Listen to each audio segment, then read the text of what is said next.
여러분, 우리가 이제 10계명을 한 계명씩 한 계명씩 살폈는데 오늘은 이제 제 9계명, 우리가 제일 잘하는 9계명, 구라치지 말라, 거짓 증거하지 말라입니다. 근데 그 앞에 하나가 더 단서가 있죠. 내 이웃에 대하여 거짓 증거하지 말라. 이 말이 어떤 의미인지 우리 살펴보면서 우리가 이 말씀을 가지고 어떻게 살아야 하는지 또 생각해 보았으면 합니다. 여러분 혹시 그 딥페이크라는 말 들어보셨을 겁니다. 요즘에 간간히 계속해서 반복해서 나오는 뉴스입니다. 딥페이크. 인공지능을 기반으로 한 인간 이미지 합성 기술입니다. 이런 거죠. 어떤 한 인물을 그 이미지화해서 합성해서 그 사람이 말하는 것처럼 말하도록 하는데 정작 알고 보면 그 사람이 말하는 것은 아니지요. 뭐 트럼프 대통령의 동영상이 나왔는데 알고 보니까 합성한 것이지 트럼프 대통령이 진짜 얘기하는 게 아니다. 또 우리나라에서도 뭐 박영선 장관이 전 장관이 무엇인가를 이야기하는데 그런 이야기가 아니다. 이런 것에 대해서 했던 그런 기사들이 많이 나왔습니다. 우리 그 기사 가운데 한 부분을 우리 보면요. 요즘 딥페이크라고 해서 인공지능 AI를 이용해 특정인의 생김새와 음성을 학습시켜서 가짜를 만들어내는 기술이 급속히 발전하고 있습니다. 이런 합성 영상은 전문가들도 구별하기 힘들 정도로 진화하고 있다는데요. 먼저 딥페이크 기술 어디까지 와 있는지 김윤미 기자가 보도합니다. 중소벤처기업부 장관 박영선입니다. 앞으로의 사회는 AI 사회로 새로운 전환의 시대입니다. 그러나 이 화면 속 인물은 진짜 박 장관이 아닙니다. AI 얼굴 영상 합성 기술로 만든 컴퓨터 그래픽입니다. 너무 똑같아서 놀라셨죠? LA 다저스 류현진 선수의 소식을 전하는 아나운서. 미국 캘리포니아주 다저 스타디움에서 열리는 콜로라도와의 홈 경기에 선발 투수로 나섭니다. 표정과 말투가 자연스럽지만 역시 합성한 겁니다. 콜로라도와의 AI를 이용한 영상 합성 기술이 놀랍게 발전하고 있습니다. 합성하려고 하는 사람의 표정과 습관, 음성 등을 학습해 실제와 다름없는 인물을 만들어냅니다. 딥페이크 기술을 통해서 이제는 그가 말하는 것처럼 그 사람이 실제로 이야기하는 것처럼 가짜 동영상을 이제 만들 수 있게 된 겁니다. 이게 왜 문제가 되냐면 이제는 가짜 뉴스, 악의적인 뉴스를 더 정교하게 만들 수 있는 시대가 돼버렸기 때문에 그렇습니다. 여러분 답답하지 않으십니까? 뭐가 진짜예요 도대체? 뭐 가짜 소식들이 너무 많이 지금 흘러나오잖아요. 난무하잖아요. 그래서 오히려 더 관심을 우리가 끊게 되는데 이제는 더 정교하게, 더 실제같이 이제 그런 소식들을 전할 수 있는 세상이 된 거죠. 한 연예인은 이런 딥페이크 기술로 자신의 가짜 음란 동영상이 돌게 되면서 큰 충격에 빠졌다가 지옥 같은 시간을 겪기도 했습니다. 또 보이스피싱에 이게 이제 점차 이용될 수 있다는 그런 우려가 나오고 있죠. 실제로 영상 통화가 왔는데 내 아들입니다. 아들이 병원에 누워 있는 거예요. 엄마 나 사고 났는데 일단 500만 원 지금 그 돈이 필요한데 일단 보내요. 해서 보냈다고 합니다. 그러니까 점점 정교해지고 그렇게 악의적인 소식들이 가득 차게 되는 그런 시대입니다. 안 그래도 가짜 뉴스 때문에 힘든 시대인데 앞으로는 더욱 힘들어질 게 되지요. 그래서 한숨밖에 나오질 않습니다. 그런데 이 가짜 뉴스가 어제 오늘만의 일이 아니라는 거 혹시 아십니까? 특히 초대교회가 이 가짜 뉴스 때문에 엄청난 그런 어려움을 겪었다는 거 혹시 아세요? 우리의 초대교회가 이 가짜 뉴스 때문에 정말 큰 어려움을 겪었습니다. 존폐설 만큼 교회가 사라질 그 위험성만큼 그 엄청난 가짜 뉴스 때문에 어려움을 겪었습니다. 그래서 나중에는 초대교회 안에 비밀 문양까지 생겼죠. 많이 보셨죠? 익수수라고 말하는 비밀 물고기 문양의 비밀 암호입니다. 그러니까 그리스도인들이 서로가 내가 진짜 회심한 그리스도인이다. 왜냐하면 많은 박해와 그런 어려움들이 있었기 때문에 그걸 감추고 서로가 진짜 그리스도인들이라고 이곳은 진짜 그리스도인들이 공동체라고 그렇게 말하는 그런 비밀 문양, 물고기 문양. 왜 물고기냐면 노아의 홍수 시대에 심판을 받지 않은 게 물고기죠. 물고기들은 원래 물에 살았기 때문에 홍수가 나도 죽지 않았잖아요.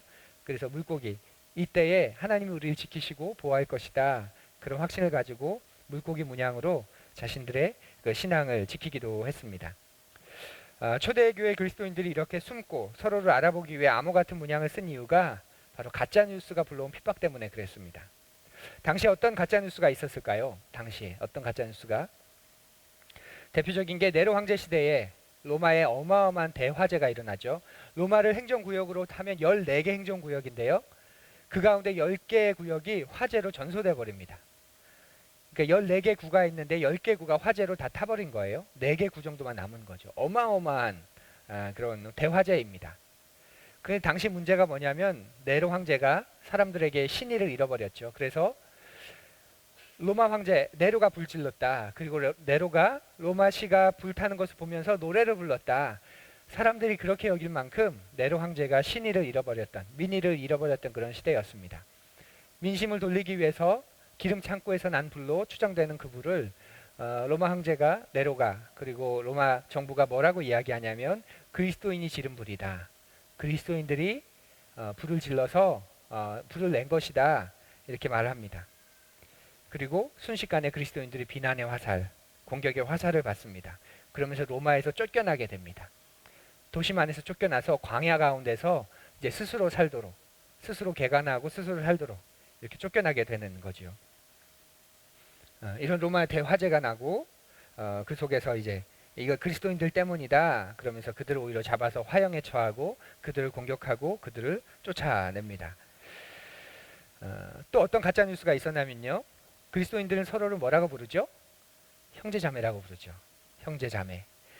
그리고 우리는 한 하나님, 같은 아버지이신 하나님 아버지를 둔 형제자매다. 이렇게 서로를 고백합니다. 그러면서 초대교회 그리스도인들은 무엇이라고 불렀냐면 저들은 근친상간하는 사람들이다. 이렇게 불렀습니다. 특별히 그 말을 퍼뜨린 사람들이 어떤 사람이냐면 많은 노예를 거느린 사람들이에요. 교회 안에 가면, 그리스도인의 공동체 안에 가면 갑자기 주인도 없고 노예도 없고 남녀의 신분의 차이도 없고 남녀의 성별의 차이도 없고 서로가 서로를 우리는 하나님께서 만드신 동등한 존재다. 우리는 형제 자매다. 서로를 그렇게 부르는 거죠.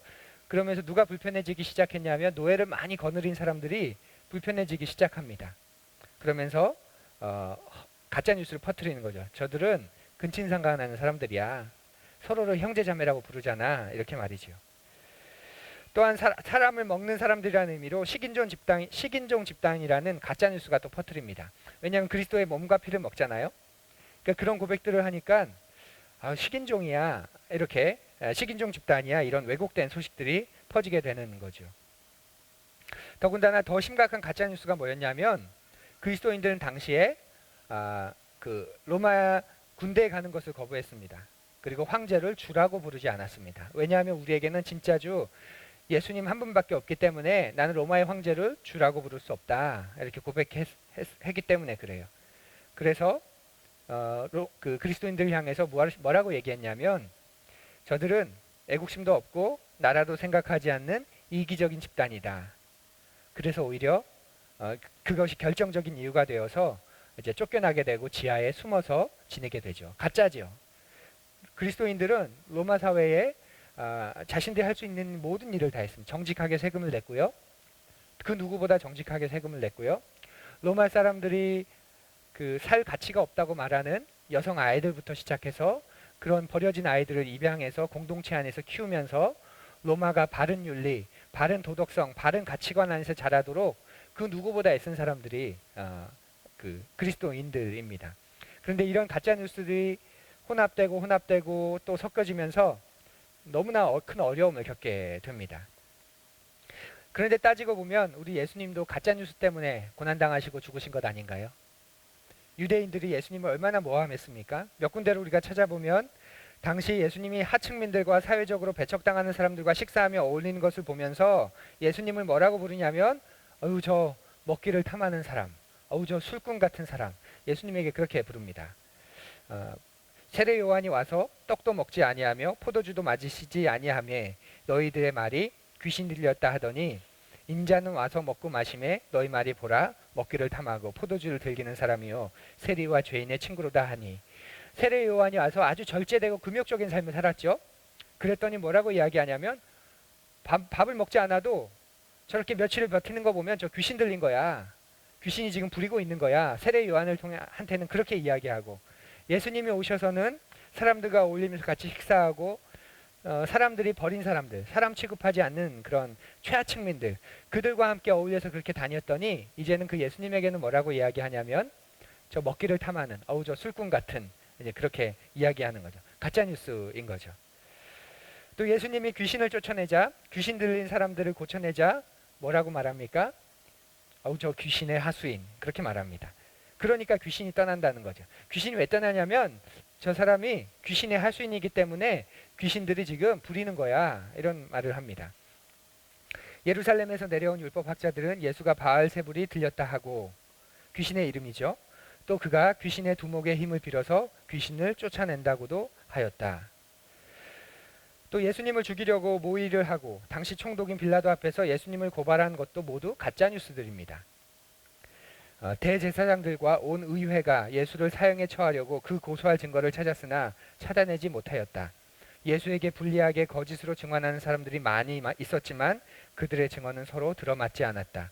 더러는 일어나서 그에게 불리하게 거짓으로 증언하여 말하기를, 우리가 이 사람이 말하는 것을 들었는데 내가 사람의 손으로 지은 이 성전을 허물고 손으로 짓지 않은 다른 성전을 사흘 만에 세우겠다고 하였습니다. 그러나 그들의 증언도 서로 들어맞지 않았다. 이렇게 초대교회는, 또 우리의 구주이신 예수님은, 그리고 많은 믿음의 선배들은 가짜뉴스로 희생과 순교를 당했습니다. 예수님도 가짜뉴스 때문에 핍박과 죽음을 당하셨습니다. 그런 교회의 역사를 가지고 있는 게 우리인데 오늘날 우리의 현실은 어떻습니까? 우리가, 한국 교회가 가짜뉴스의 온상이 돼버린 듯하지 않습니까? 참담함이 이를 말할 수 없습니다. 우리가 가짜뉴스 속에서도 믿음을 저버리지 않은 초대교회의 후예인지, 아니면 가짜뉴스를 퍼뜨리고 또 퍼뜨린 바리새인과 사두개인, 그리고 로마 제국의 후예인지 의심스러울 때가 너무나도 많습니다. 특히 오늘 한국교회가 퍼뜨리는 가짜뉴스가 어디 있습니까? 어떤 게 있습니까? 거짓 증언들이 어떤 게 있죠? 동성애, 이슬람, 난민 혐오, 이런 것들을 조장하는 곳이 교회가 돼버리지 않았습니까? 저는 동성애를 옹호하지 않습니다. 저는 동성애를 지지하지도 않고 동성애를 죄라고 생각합니다. 하지만 동성애자들을 범죄의 대상, 혐오의 대상, 세균과 병균을 나르는 존재로 여기지는 않습니다. 동성애는 반대하지만 죄라고 여기고 성경에 나오는 여러 가지 죄 가운데 분명한 죄로 여기지만, 그러나 동성애자들을 범죄를 나르는, 병균과 세균을 나르는 그런 범죄와 혐오의 대상으로 여기지는 않습니다. 또 이슬람과 난민은 어떻습니까? 이들을 잠재적인 범법자로 여기게 하지요. 그 중심에 교회가 있습니다. 저렇게 이슬람 무슬림들이 많이 오면, 저렇게 난민들이 많이 오면 성폭행이 일어날 거야. 무슬림 세상이 될 거야. 직업 다 빼앗길 거야. 교회에서 그런 이야기가 나오고 그리스도인들이 동조하고, 그래서 청와대에는 70만 명이 넘는 사람들이 무슬림들이 들어오지 않도록, 난민들을 받아들이지 않도록 청원까지 했다고 하지요. 경험적이거나 합리적인 판단이 아니라 이념적이거나 감정적인 것으로 인한 판단입니다. 팩트 체크는 하지도 않고 감정이 가는 대로, 생각이 끌리는 대로 그렇게 여기는 거지요. 특히 요즘에는 카카오톡으로 가짜뉴스가 엄청나게 퍼지고 있지 않습니까? 기도해 주십시오. 기도가 필요합니다. 우리가 지금 기도할 때입니다. 그런 제목으로 진짜 말도 안 되는 그런 이야기들이 계속 퍼지고 있습니다. 특히 그리스도인들은 그런 것들을 보면, 뭐지? 이 쓰레기는? 그러면서 그냥 지우면 되는데, 또 우린 너무 착해서 처음부터 끝까지 다 읽어요. 그리고 진짜 위험하네. 그렇게 무비판적으로 퍼나릅니다. 목사가 됐다고, 장로가 됐다고 해서 다 맞는 거 아닙니다. 저는 정광훈 목사는 목사로 접근하면 안 되고 정치인으로, 정치꾼으로 접근해야 한다고 봅니다. 황교안 대표도 마찬가지이고요. 모두 다 그냥 정치인입니다. 정치꾼인 거예요. 그래서 정치인의 언어, 정치인의 행동, 정치인의 약삭발음, 딱 그게 그들의 모습의 전부입니다. 거기에 너무 많은 신앙의 의미를 부여하지 마십시오. 정치꾼이고 정치인입니다. 오히려 우리가 자기들이 하는 일에 하나님 이름을 갖다 붙이지 말라고 엄중 경고해야죠. 따지고 보면 이스라엘도 가짜뉴스의 피해자 아닙니까? 이들이 출애굽하기 전에 이집트에서 어떤 대우를 받았습니까? 혹독하고 비참한 대우를 당했습니다. 그런데 그 이유가 무엇이냐면 가짜뉴스 때문입니다.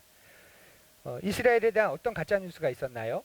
이스라엘이 우리가 하나님을 예배하겠다, 우리를 보내달라 하고 말할 때 이스라엘에 대해서 어떻게 여겼죠? 저놈들이 게을러서 그래. 저놈들이 배가 불러서 그래.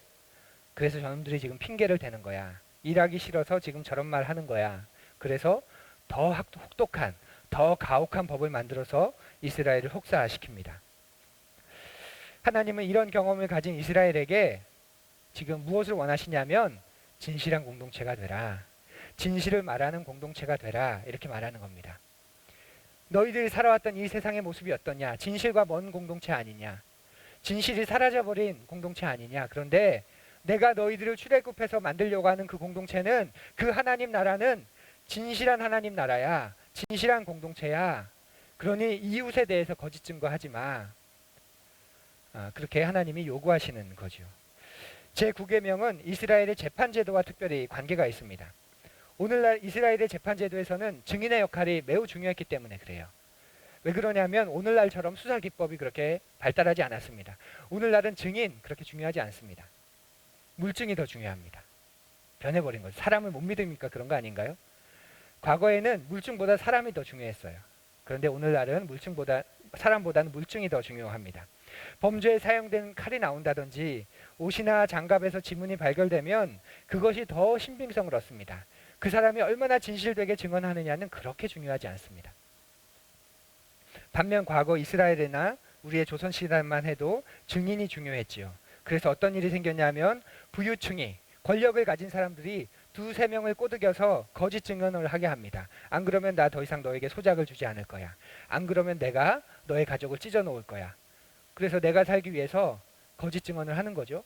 그러면 그 증언의 효력 때문에 그 사람이 범죄자가 되는 겁니다. 제9계명은 그런 상황 속에서 사람의 생명과 관련된 매우 중요한 말씀입니다. 거짓 증언하지 마라. 진실되게 증언해라. 이렇게 말씀하시는 겁니다.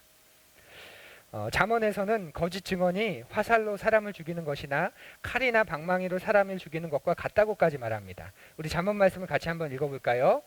자기의 이웃을 쳐서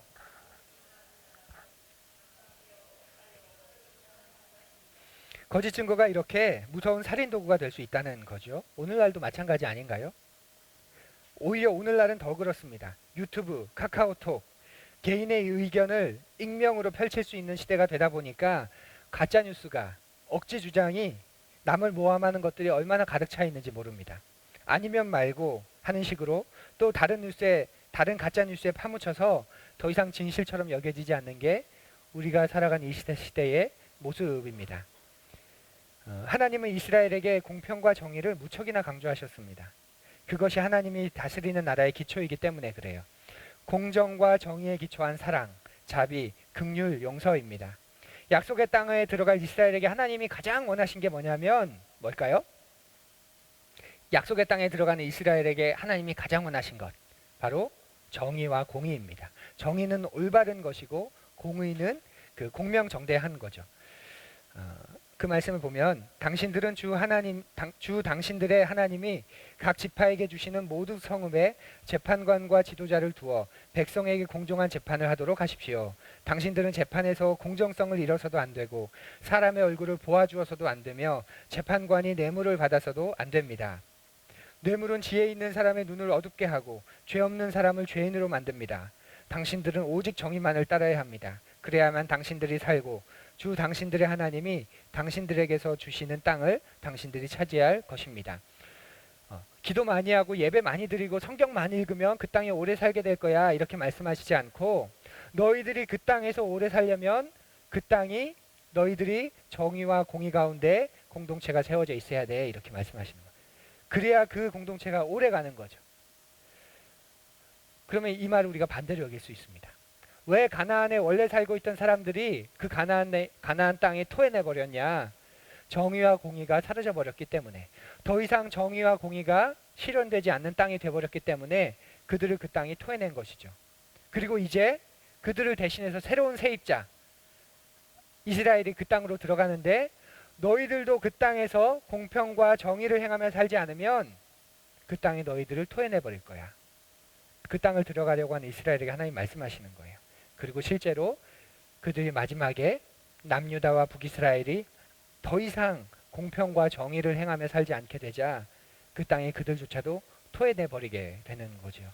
이게 하나님의 나라, 하나님 원하시는 하나님 나라의 모습, 공동체의 모습입니다. 그리고 하나님 나라는 이 위에서 세워지는 거고, 이 공평과 정의가 있기 때문에 여러분 기독교를 너무 그 하찮게 여기지 마십시오. 얼마나 논리적으로 탄탄한 줄 아십니까? 이 공평과 정의가 있기 때문에 사랑이 사랑이 되는 거고, 자비가 자비가 되는 거고, 은혜가 은혜가 되는 거죠. 이 공평과 정의가 없으면 사랑은 그 사랑 아니죠. 그냥 내 독선이죠. 독단이죠. 내가 그냥 사랑하고 싶은 사람 사랑해주는 그것밖에 되지 않습니다. 이 공평과 정의가 없으면 자비는 더 이상 자비가 아닙니다. 긍휼도 더 이상 긍휼이 아닙니다. 그런데 사랑이 사랑이 될 수 있는 이유, 정의가 은혜가 은혜가 될 수 있는 이유는 이 공평과 정의가 있기 때문입니다. 그 속에서 우리가 사랑을 경험하였고 하나님의 은혜를 덧입고 살아가는 것입니다.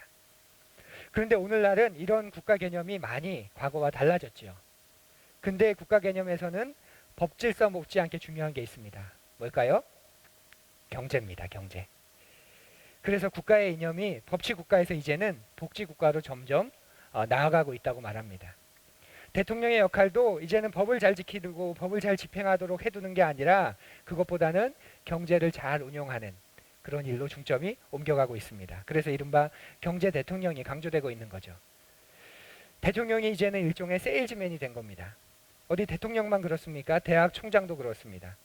과거의 대학 총장은 학자로서 탁월성을 인정받은 사람이었다면 이제 대학 총장은 대학 발전 기금과 후원금을 가장 많이 끌어올 수 있는 사람, 그 사람이 대학 총장이 되어야 한다라고 말합니다. 대학에서도 학문 자체보다 돈이 그만큼 중시된 것이지요. 근데 부끄럽지만 교회도 그런 모습을 많이 닮아버렸습니다. 담임 목사를 청빙할 때 가장 중요한 게 뭔지 아세요? 몇 명 교회를 목회하는 사람이냐입니다. 우리 교회가 모시려고 하는 사람이 그래? 몇 명 교회에 계셔? 이거죠. 혹은 몇 명 그 교회에 부임할 때 몇 명 교회였는데 지금 그 교회가 몇 명 되었느냐, 몇 명 교회로 만들었느냐, 이게 가장 중요하게 되었습니다. 하나님 말씀을 잘 가르칠 뿐 아니라 말씀대로 철저하게 살아가는 분을 정말 좋은 목사님으로 생각하기보다는 설교를 재미있게 하고 교인 수를 늘리고 그런 목사님을 좋은 목사로 생각하는 것이 우리의 풍조가 되어버렸습니다. 재미와 숫자를 숭배하는 문화 때문에 그렇습니다. 근데 냉철하게 따지면 우리도 그렇지 않습니까? 우리가 이 사회에 불만이 있는 게 뭡니까? 정의가 사라져서 불만입니까? 공의가 실현되지 않아서 불만입니까? 아니요. 내 삶이 좀 힘들어져서 불만인 거죠. 우리도 그렇게 숫자와 편의, 재미에 어느새 많이 따라가고 있습니다. 오늘날의 이런 문화와 달리 이스라엘에서는 통치자의 가장 중요한 역할이 바로 제대로 된 법 집행이라고 생각했습니다. 우리가 되새기고 또 되새겨야 하는 말씀입니다. 유전무죄, 무전유죄가 공공연히 말해지는 그런 시대에 또 전관예우라는 말이 상식처럼 받아들여지는 우리 사회에 공의와 정의의 실현은 하나님의 뜻입니다. 공의와 정의를 떠났던, 공의와 정의가 사라졌던 과거를 한번 떠올려 보십시오. 얼마나 말도 안 되는 일들이 가득했었습니까?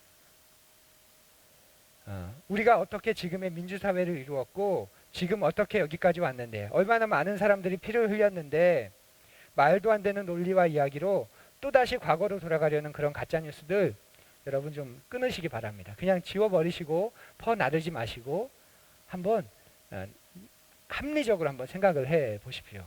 그거 그렇게 믿을 만큼 논리적이지 않은 이야기들 너무나 많습니다.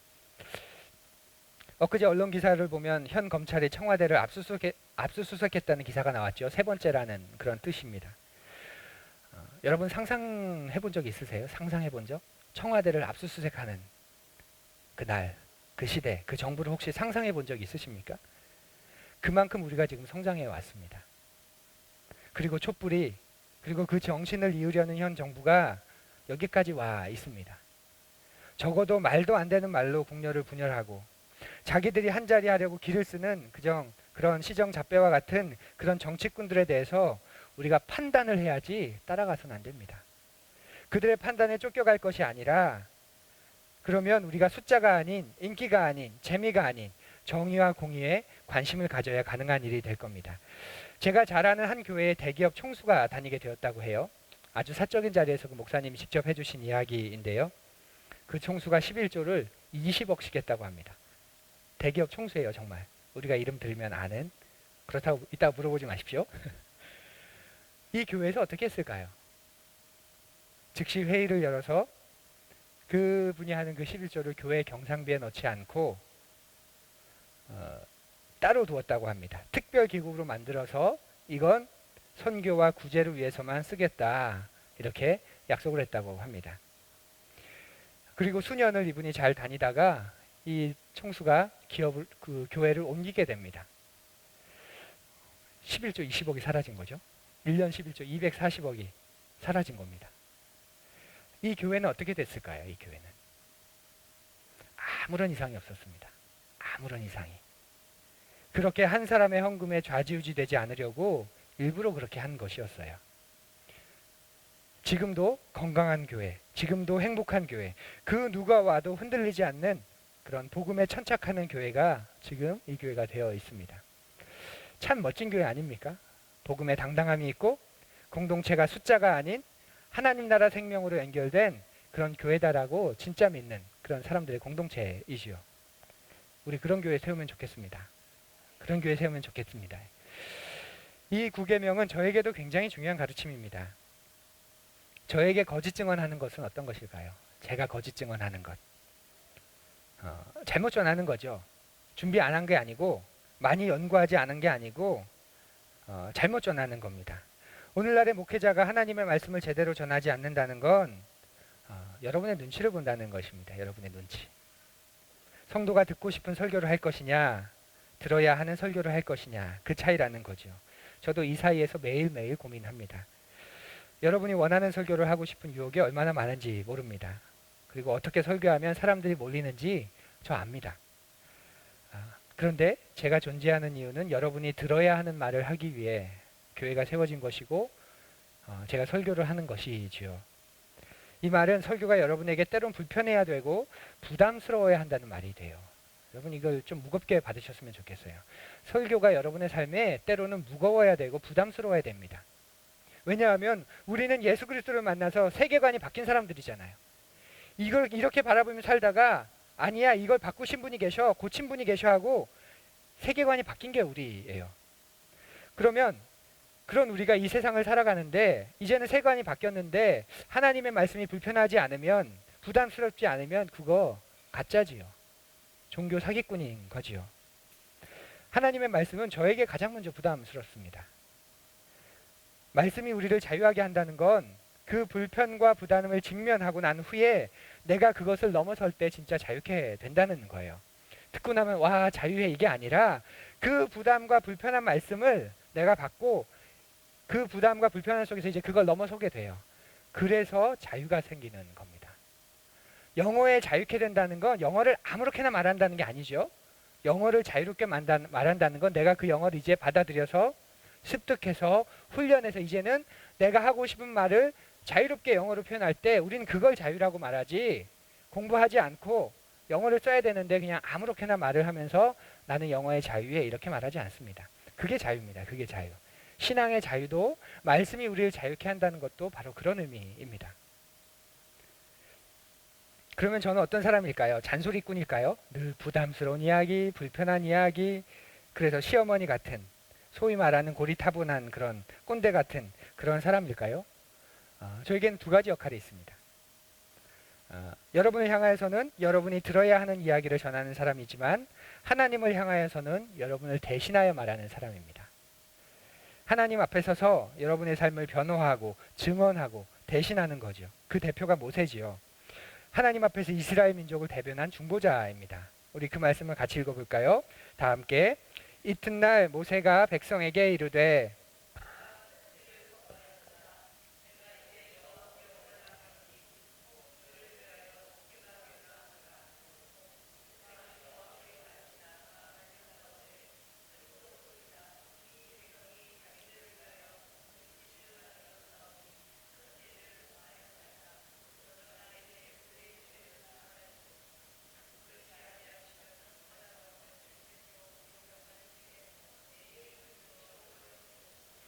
모세가 이스라엘 향해서는 얼마나 부담스러운 하나님의 말씀을 막 전했습니까? 그러면 심판받는 거예요. 그러지 마. 그건 하나님을 노역해 하는 거야. 저주를 받을 거야. 이스라엘 백성을 향해 모세가 얼마나 부담스러운 말씀 많이 전했습니까? 그런데 그들이 듣지 않았죠. 그래서 하나님의 심판이 임하고자 할 때 모세가 이제는 이스라엘을 향하던 자신의 몸을 돌이켜서 하나님을 향해 서서 두 팔을 벌리고 막는 겁니다. 그러지 마십시오. 그러지 마십시오. 이들 돌이킬 겁니다. 다시 한번 기회 주시면 이들 달라질 겁니다. 하나님의 뜻 이제 분별할 겁니다. 그냥 두시면 안 됩니다. 이렇게 끝내시면 안 됩니다. 모세가 그렇게 하나님과 이스라엘 백성 사이에 서서 그렇게 그들을 중보하고 또 그들을 대언하였습니다. 제 이야기를 해서 죄송한데요. 교회를 시작하면서 제게는 제 삶이 없어져 버렸습니다. 여러분이 잘 되는 게 제 삶이 돼버렸어요. 별로 안 좋아하시네요. 제가 부목사 때까지는요. 제가 잘 되는 것, 제가 더 많은 경력과 성과를 쌓는 것, 제가 더 실력을 갖추는 것, 그게 제가 추구하는 삶이었습니다. 그리고 하나님도 그걸 원한다고 생각했어요. 그런데 담임이 되고 나니까 하나님이 가르쳐 주셨습니다. 네가 잘 되는 것 내가 기뻐하지 않는다. 너에게 보내준 내 백성이 잘 되는 것, 그들이 성령 충만해지는 것, 그들에게 내 은혜가 넘치는 것, 그게 진짜 네가 잘 되는 거다. 가족 잘 되게 하고 싶으면 다른 일을 해라. 좀 더 나은 삶을 살고 싶다면 다른 길을 가라. 그래도 돼. 그런데 누군가가 이 일을 했으면 좋겠는데 네가 했으면 좋겠다. 그래서 늘 여러분을 위해 기도하게 됩니다. 제 아이들이 들으면 너무 서운하겠지만 제가 제 아이들 위해서 기도하는 거 하루에 한 번, 자기 전에 축복 기도입니다.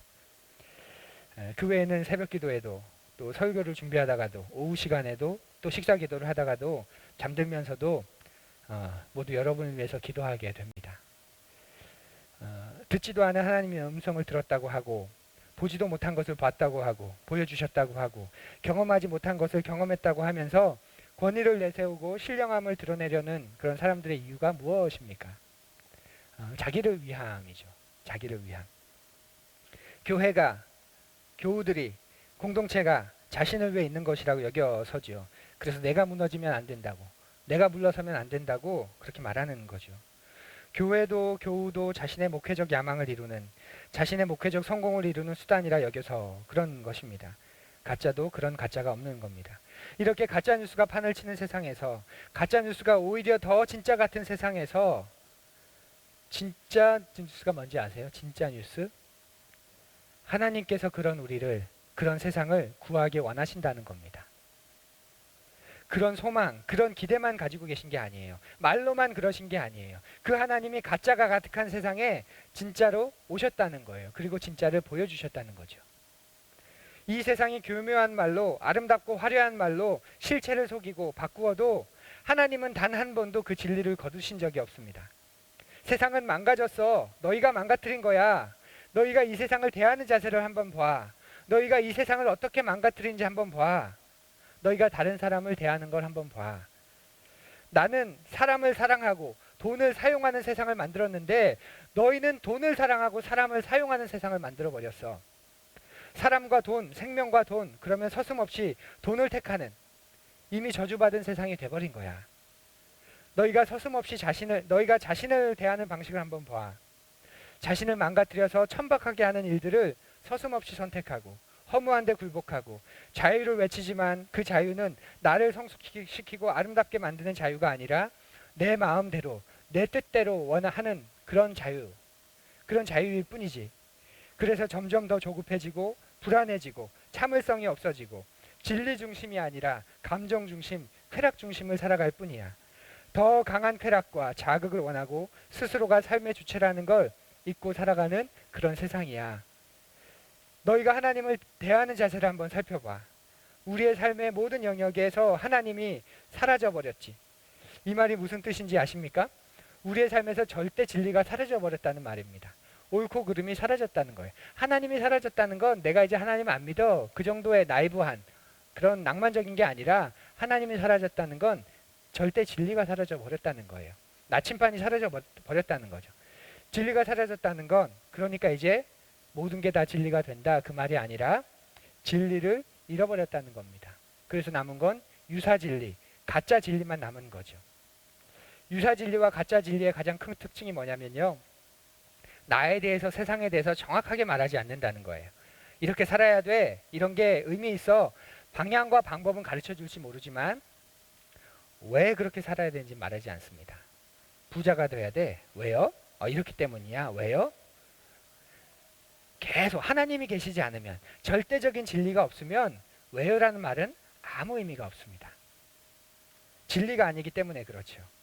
그런데 하나님은 우리에게 늘 어떻게 살아야 되는지 말씀하시면서 왜 그렇게 살아야 되는지를 끊임없이 말씀하십니다. 왜 그런지. 그게 하나님의 뜻이고 하나님이 세상을 만드신 원래 질서이고 하나님이 뜻하신 바이고, 그렇게 살 때 하나님의 뜻이 실현되는 것이라고 하나님 계속 말씀하십니다. 이런 우리에게 이 세상에 진리이신 주님이 오셨습니다. 구원의 진리를 가르쳐 주셨고 바로 예수 그리스도 그분을 보여주셨습니다.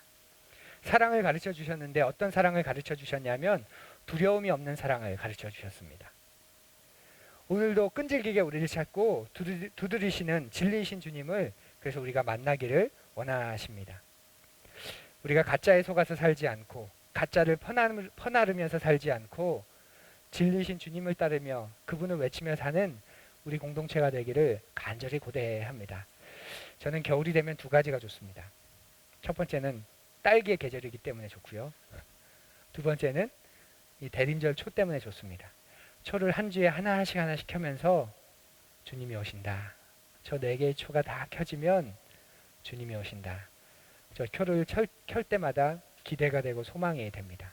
늘 그렇게 믿고 사는데 촛불을 켤 때마다 그 마음이 더 강해집니다. 진짜가 오신다.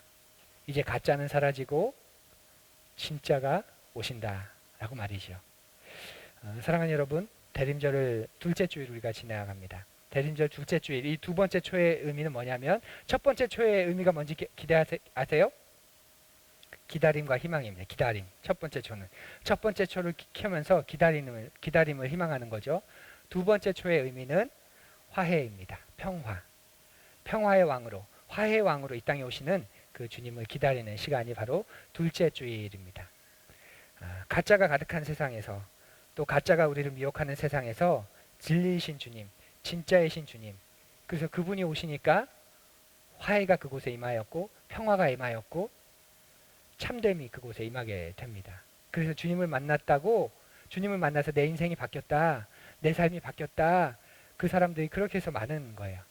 살인자였는데, 중독자였는데, 더 이상 인생에 소망이 없는 사람이었는데 내가 예수님을 만나서 인생이 변하게 됐다. 그런 사람들이 진짜이신 주님을 만났기 때문에 많은 거죠. 여러분, 내가 나를 바꾸는 게 얼마나 어렵습니까? 연말마다 다짐하지 않습니까? 내년에는 이래야지. 연초가 되면 새로운 마음으로 새로운 공책을 이렇게 넘기는 것처럼 얼마나 우리에게 다짐과 결단이 가득합니까? 올해는 달라야지. 하지만 우리는 우리를 바꿀 수 없습니다. 우리가 바뀌어질 수 있는 것 우리 안에 없고 우리 외부에 있는 거예요. 그런데 악한 것들이 우리를 변화시키면 중독이 되는 거고, 내가 파멸하는 거고, 선한 것이 우리를 바꾸면 우리가 참되게 되는 거죠. 바로 선하신 하나님, 이 땅에 오신 예수 그리스도가 우리를 그렇게 변화시킵니다. 그리고 그분 때문에 2000년 전도, 그 2000년 동안, 그리고 지금도, 그리고 앞으로도 삶이 변화했다고, 삶이 바뀌었다고, 이제는 진짜이신 분과 함께 산다고 고백하는 사람들이 가득합니다. 여러분들이 이번 한 주 그 진짜이신 주님을 만나 진리를 말하는 진실된 공동체를, 진실된 가족을 세우는 그런 한 주 되시기를 간절히 고대합니다. 기도드립니다.